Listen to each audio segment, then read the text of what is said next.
Merci Monsieur Avello, bonjour à tous. Bonjour Monsieur. Je remercie d'abord nos élus, qu'ils soient régionaux ou municipaux, de s'être déplacés pour l'ouverture de cette antenne locale. Je suis très fière de vous annoncer cette ouverture et je souhaitais vous faire part de quelques réflexions sur l'école, en faire en quelque sorte son état des lieux, sans concession mais néanmoins plein d'espoir pour l'avenir. Je souhaitais, j'oserais dire, retrouver un peu avec vous le chemin de l'école, en vérité, et vous lire ce qu'en pense M. Finkielkraut, qui d'ailleurs, il y a quelque temps, disait qu'il n'était plus de gauche depuis que la gauche avait rompu ses promesses. Ça, c'était une petite parenthèse. On ne peut plus dire aujourd'hui, après moi, le déluge, car le déluge, c'est maintenant. L'école se meurt, la France se meurt, et l'Europe ne se définit plus par sa culture, mais par le respect des autres cultures, au premier rang desquelles celles qui ne la respectent pas. Ce qui complète la catastrophe, la rend totale, c'est l'oubli organisé de la catastrophe. Nous avons affaire à une ignorance massive que nous préférons décomposer, et j'aime beaucoup cette expression, en une myriade de petites incompétences. Ainsi, la suppression des notes, pour ne citer que cet exemple, emblématique de l'année 2014, est le village Potemkin de notre désastre scolaire. C'est en quelque sorte le triomphe de la technique qui met tout à disposition et qui remplace l'acquisition réelle. Là où pour acquérir un savoir, il fallait exercice, patience, opiniâtreté, persévérance, aujourd'hui il suffit d'allumer son ordinateur. L'école, en tant qu'institution, choisit elle-même la mise à disposition contre l'acquisition, chronique d'un désastre prévu, programmé et annoncé. Alors Victor Hugo disait une petite phrase qui, pour moi, est vraiment le symbole de tout ça. L'éducation, c'est la famille qui la donne. L'instruction, c'est l'État qui la doit. Ça suppose donc que l'État a des devoirs. Quels sont ses devoirs? Pour faire bref, il y a urgence. Urgence, en premier lieu, de sauver nos enfants, les enfants de France. Urgence, ensuite, de sauver l'école.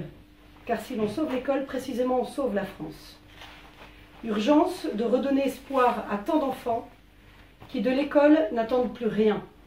Le désarroi, parfois le désespoir, hélas de plus en plus la violence précoce, nous oblige l'État à une refondation totale de l'école et ce à tous les niveaux. Depuis plusieurs décennies, nos écoliers sont moins bons et les plus mauvais sont de plus en plus nombreux. Notre école est à la fois mal gérée et laissée aux mains d'intérêts contradictoires, n'ayant parfois plus rien à voir avec l'intérêt propre des enfants. Les inégalités croissent, les routes de secours se multiplient et les vocations se raréfient. La France détient aujourd'hui le triste record du pays européen qui a le plus recours au soutien scolaire.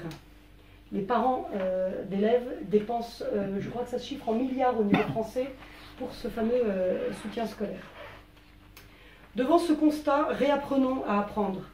Allons à l'école de l'école, revenons au savoir, à la transmission des savoirs. Revenons aux exigences de l'apprentissage, revenons à des méthodes qui ont fait leurs preuves. Que l'État renonce à son idéologique nivellement par le bas. La nouvelle réforme de l'orthographe en est la preuve s'il en fallait encore une. Si la langue française semble difficile, c'est qu'elle est de moins en moins enseignée. Je vais citer Madame Carrère d'Ancos, qu'on entend beaucoup en ce moment précisément pour cette réforme, qui porte un diagnostic terrible sur l'école. Donc je cite, « Le système éducatif s'est écroulé. Un élève sur 5 quitte l'école sans savoir lire. Le problème n'est donc plus d'offrir des facilités aux élèves, de conserver ou non l'accent circonflexe, le trait d'union, etc., mais de revoir totalement notre système éducatif. Je dirais que la tragédie française est une inégalité croissante, née de l'effondrement de notre système éducatif.